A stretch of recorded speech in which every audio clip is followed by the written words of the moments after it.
Mga kababayan, lalo na sa mga OFW dito sa Dubai, real talk lang tayo. Hindi ito pananakot, hindi ito drama, babala ito. Kung sanay ka sa Pilipinas na chika lang, kwento lang, wala namang masama. Ibang-iba dito sa Dubai.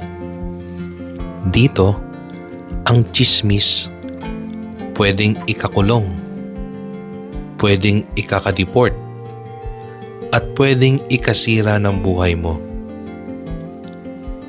Sa Dubai at buong United Arab Emirates, mahigpit ang batas sa paninirampuri o yung defamation, panlalait, pagpapakalat ng tsismis, pag-uusap tungkol sa pribadong buhay ng ibang tao, screenshots, voice notes, mga chat forwards.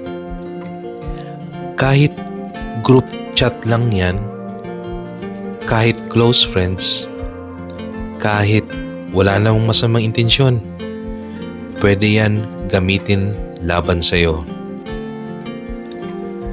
Bakit nga ba bawal ang mga marites at tsismosa dito sa Dubai? Dahil krimen ang tsismis dito.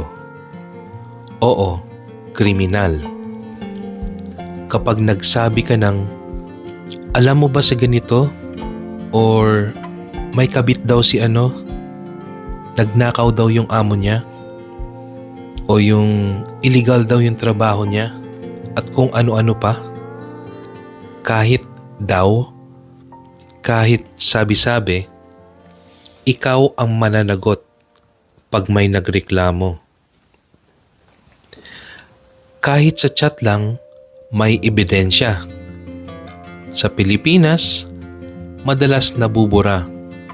Pero dito sa Dubai, WhatsApp, Messenger, Telegram, voice notes, screenshots, at iba pa, lahat yan pwedeng isubmit sa pulis.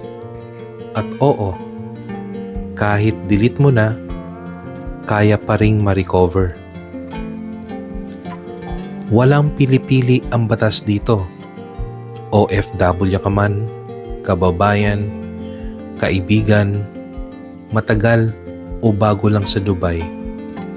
Pag may kaso, walang sorry-sorry. Walang pag-usapan na lang. Walang chika lang naman. Batas ang masusunod. Isang reklamo lang, tapos ka. Isang taong napikon, isang taong siniraan mo, isang taong may screenshot, pwede kang maban sa UAE, makulong, ma-deport, at hindi na makabalik kailanman. Isipin mo, ilang taon mong pinaghirapan, mawawala dahil lang sa isang tsismis. So real talk sa mga kapwa ko OFW.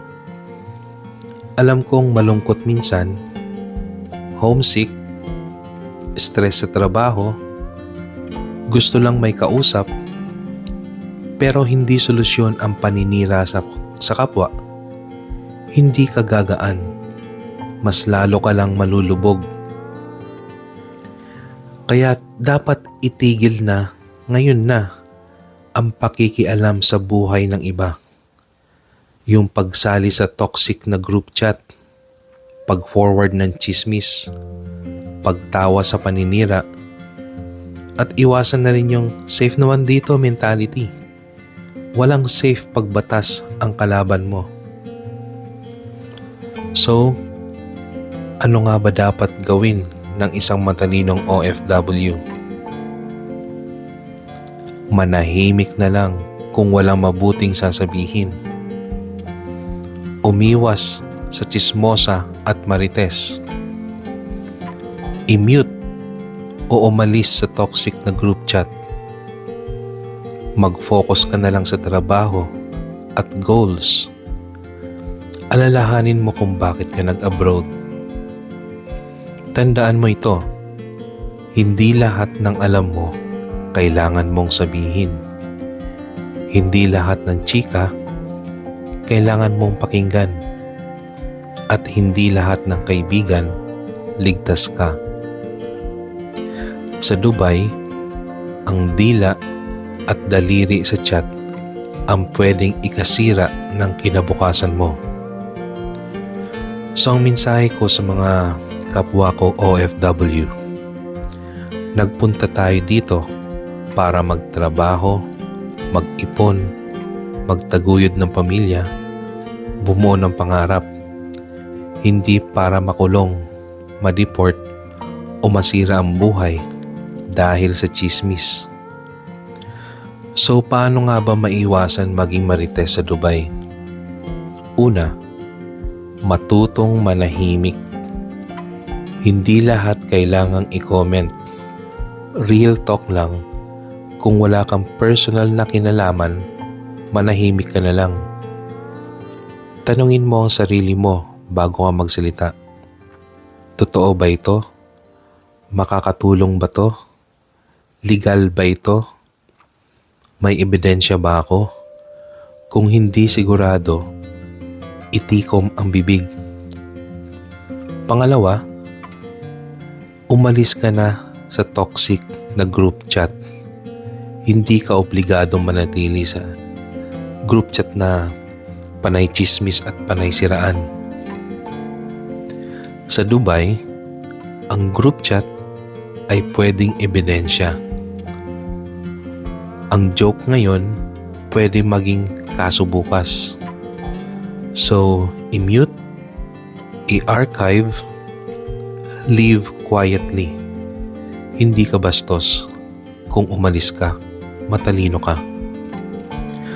Pangatlo, huwag kang mag-forward ng kahit ano. Tandaan ang golden rule. Kung hindi ikaw ang may-ari ng kwento, huwag mong ipasa. Tulad ng voice notes, screenshot, o yung sasabihin mong share mo lang ha. Sa batas ng UAE, kapag nag-forward ka, kasali ka na sa kaso. Pang-apat, ihiwalay ang chismis sa usapang may sense. Pwede ka pa rin makipag-usap pero tungkol sa buhay mo, trabaho, sa goals, negosyo, mga legal na impormasyon, at huwag ang buhay ng amo. Huwag ang love life ng katrabaho. Huwag ang problema ng kapitbahay. Ikalima, humindi ka sa paraang maayos. Hindi kailangan makipag-away. Yung mga safe na sagot ay, ayoko ng ganyang usapan, delikado rito. O kaya sabihin mong, focus na lang tayo sa work. O kaya sabihin mo din na, pass muna ako sa chika. Pag ayaw nila, lumayo ka. Ika-anim, huwag mag-screenshot kahit ikaw ang na-offend. Kahit good intention, ikaw pa rin ay pwedeng madamay. Kung may problema, report it properly sa HR o kaya sa proper authority. Huwag mong i-post at huwag mong i-send or i-share sa group chat. Ikapito, alamin ang batas para may takot. Hindi para matakot ka, kundi para maging maingat. Dito sa United Arab Emirates, ang defamation, cybercrime, privacy laws, isang chat ka lang, pwede nang maging kaso. Pangwalo, pumili ng tamang kaibigan. Hindi lahat ng kababayan safe. Dapat yung tahimik, May pangarap, hindi pala post, hindi pala chika, hindi chismosa. Kung ang banding nyo ay puro chismis, lumayo ka na. Pangsiyam, focus ka lang sa goals, hindi sa buhay ng iba. Busy OFW ay walang oras sa chika. So mag-focus sa overtime. Kung may sideline, kailangan mo rin mag-upgrade ng skills o focus ka sa pamilya. Pag may goal ka, kusang mawawala ang chismis. So, real talk lang. Hindi ka bawasan sa pagkatao mo ang pananahimik. Hindi ka killjoy dahil umiwas ka sa chismis.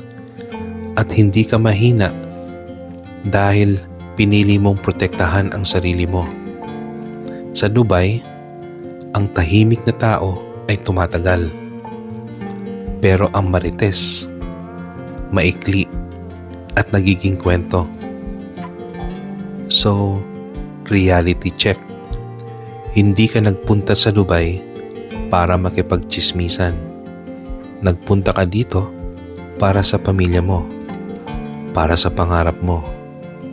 Isipin mo, isang maling salita, pwedeng tapusin ang ilang taong sakripisyo mo. So tandaan, bawal ang marites sa Dubai.